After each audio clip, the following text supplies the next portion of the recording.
रावण की लीला पास है, बाकी सब फर्स्ट क्लास है। आम आदमी नमस्कार, स्वागत है आपका प्रतिनिधि में। मैं हूं आपके साथ निशा चौहान। हमारे खास कार्यक्रम चुनावी चिक चिक में आपका स्वागत है। यूपी समेत 5 राज्यों में चुनाव का ऐलान की जंग हो चुकी है। नेता से लेकर कार्यकर्ता तक पार्टियों के दफ्तरों में हाजिरी लगाने में व्यस्त है ताकि अपना और अपने लोगों को टिकट कंफर्म किया जा सके। लेकिन समस्या यह है कि सीटें कम है और उम्मीदवार ज्यादा है। फिर शुरू होता है सिफारिश और टकराव का सिलसिला और यहीं से एक स्थिति जन्म लेती है जिसे हम कहते हैं चुनावी चिक चिक। तो चलिए शुरू करते हैं हमारा खास कार्यक्रम चुनावी चिक चिक। बनता भाड़ में जाए जनता, गूंगे बैरों की नगरी, कौन किसी की सुनता। अब ये देश था वीर जवानों का, अब रह गया बेईमानों का। बदल गया इतिहास है, रावण की लीला पास है। रावण की लीला पास है, बाकी सब फर्स्ट क्लास है। आम आदमी उदास है। 5 राज्यों में चुनाव का ऐलान के साथ ही सभी पार्टियां अपने अपने अंदाज में सज धज कर जीत का दावा ठोकने में व्यस्त हैं।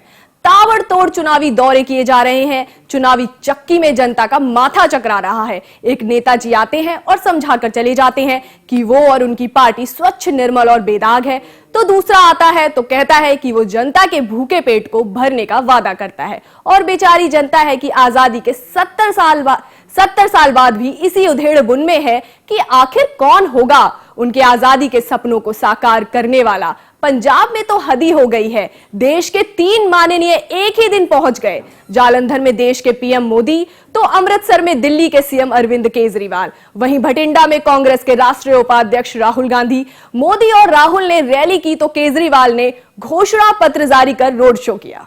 आइए आपको सुनाते हैं कि इन्होंने जनता को कौन सा जनतंत्र का मंत्र दिया।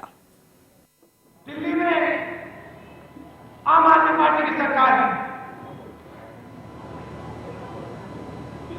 पूरी दुनिया को उन्होंने वादे किए, ये कर दिखाएंगे, वो करके दिखाएंगे। और दिल्ली में भी पंजाब के लोग रहते हैं, पंजाबी लोग रहते हैं। आप उनसे जाके पूछिए कि दिल्ली की सरकार कौन सी काम करती थी। ड्रग्स के मामले में इन्होंने लड़ाई की। काफी साल पहले मैं यहां आया और मैंने ड्रग्स के बारे में कहा 70% युवा पंजाब का ड्रग्स में लिप्त है। अकाली के नेता ने, अकालियों के नेताओं ने मेरा मजाक उड़ाया, कहा कि यार कोई ड्रग्स नहीं है। 2-3 साल बाद पूरा पंजाब कह रहा है कि पंजाब में ड्रग्स एक बहुत बड़ा प्रॉब्लम है। एक तरफ मोदी जी का नारा है कि सबका साथ सबका विकास, लेकिन स्थिति यह है कि वो अपने सहयोगी पार्टियों को ही साथ नहीं रख पा रही है। महाराष्ट्र में बीजेपी की सहयोगी पार्टी ने साफ तौर पर यह कहकर सबको चौंका दिया कि बीएमसी चुनाव वह अकेले लड़ेगी और इस पर फिर से शुरू हो गया है चुनावी चिक चिक। जरा आप भी सुनिए ये चिक चिक। हम समझौता किसी से भी कर सकते हैं, कोई भी विषय पर कर सकते हैं, किंतु पारदर्शिता के ऊपर समझौता नहीं कर सकते। गत 1 वर्ष से यह विषय लेकर हम मुंबई महापालिका के शासन और प्रशासन दोनों से बात कर रहे हैं, लेकिन साल भर के बाद में भी मुंबई महापालिका की वही स्थिति है।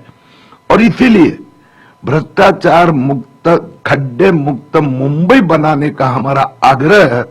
मुंबई महानगर पालिका चुनाव, महाराष्ट्र में 10 महानगर पालिकाएं हैं, जिला परिषद है 26, तो वहां गठबंधन नहीं होगा। तो ये फैसला है सिर्फ मुंबई के लिए नहीं लिया है, पूरे राज्य के लिए लिया है। हम राज्य में अपने दम पर, अपने ताकत पर अकेले चुनाव लड़ेंगे। भारतीय जनता पार्टी और शिवसेना दिल्ली की सरकार में, महाराष्ट्र की सरकार में और कॉरपोरेशन में, तीनों जगह साथ साथ है। और तीनों जगह न तो देश का भला कर पा रहे, ना महाराष्ट्र का भला कर पा रहा, ना इन्हें कभी मुंबई का भला किया। ऐसे में जब कॉरपोरेशन का चुनाव सामने आता है तो महज चुनाव लड़ने के लिए अलग अलग हो जा रहे हैं। ये और कुछ नहीं, मुंबई के लोगों को फंसाने का काम कर रहे हैं, क्योंकि शिवसेना भारतीय जनता पार्टी ने पिछले 20-22 वर्षों से मुंबई महानगर पालिका पर सत्ता में आकर के कंटिन्यूअस सिर्फ भ्रष्टाचार। तो वहीं चुनावी चिक-चिक तो है ही, उसके साथ सबसे बड़ी बात एक और है। चुनावी चिक-चिक के साथ शुरू हो गया है टिकटों की टिक-टिक। सभी पार्टियों में टिकटों को लेकर घमासान मचा हुआ है। जिसे टिकट मिल जाता है वो तो खुश नजर आता है, लेकिन जिसे नहीं मिलता वो पार्टी के चरित्र पर ही सवाल उठाने लगता है। वो भी पार्टी का वैसा कार्यकर्ता जो हमेशा अपनी को पार्टी का सच्चा सिपाही बता रहा है। टिकटों के इस चक्कर में एक सांसद को बंधक भी बनाना पड़ा। जरा देखिए ये घटना।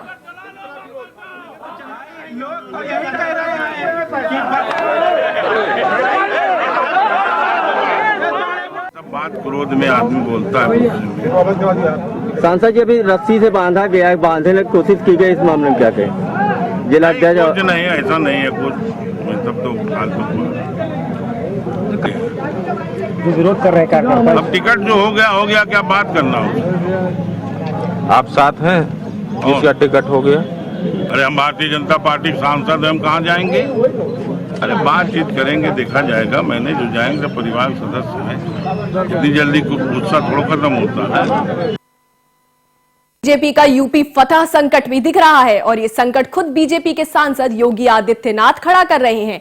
हिंदू युवा वाहिनी यूपी में चुनाव लड़ने जा रही है, वो भी पूरी सीटों पर। आपको बता दें कि योगी आदित्यनाथ हिंदू वाहिनी सभा के संरक्षक हैं।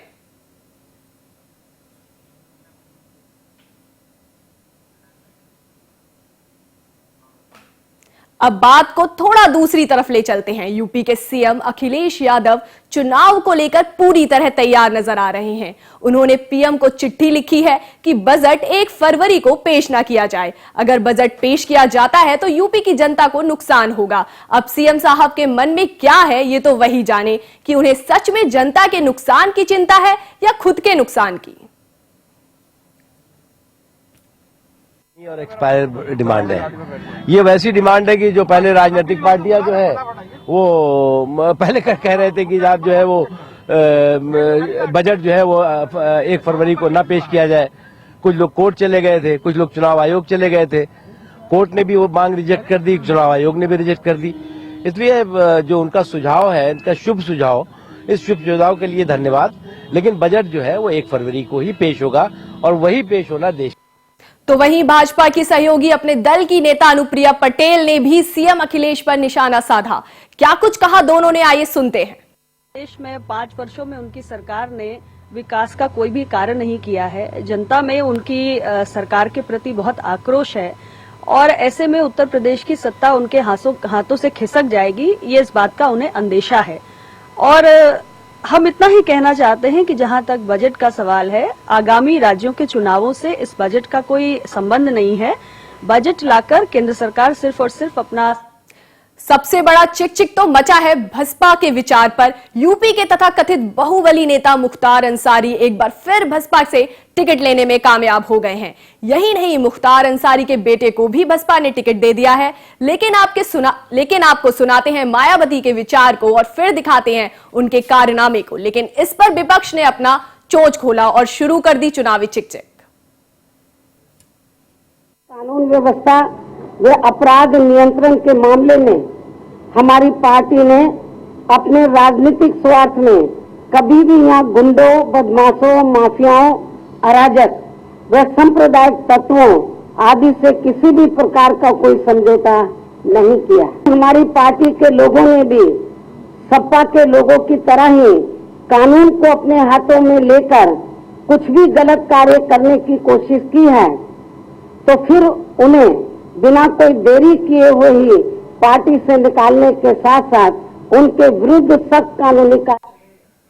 अब वक्त हो चला एक छोटे से ब्रेक का। ब्रेक के बाद वापस आते हैं और देखते रहिए चुनावी चिक-चिक।